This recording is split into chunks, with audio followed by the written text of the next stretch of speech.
আসসালামু আলাইকুম রহমতুল্লাহি ওয়া বারাকাতুহু।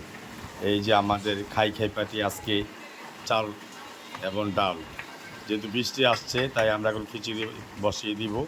চাল ডালে মিক্স করলাম, এখন ধুয়ে নিই। আলহামদুলিল্লাহ আমাদের কাটাকাটি শেষ।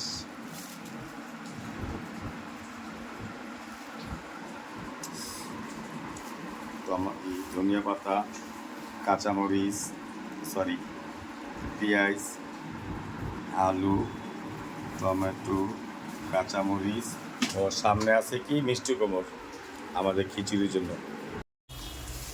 পেঁয়াজ ব্যবস্থা করছি।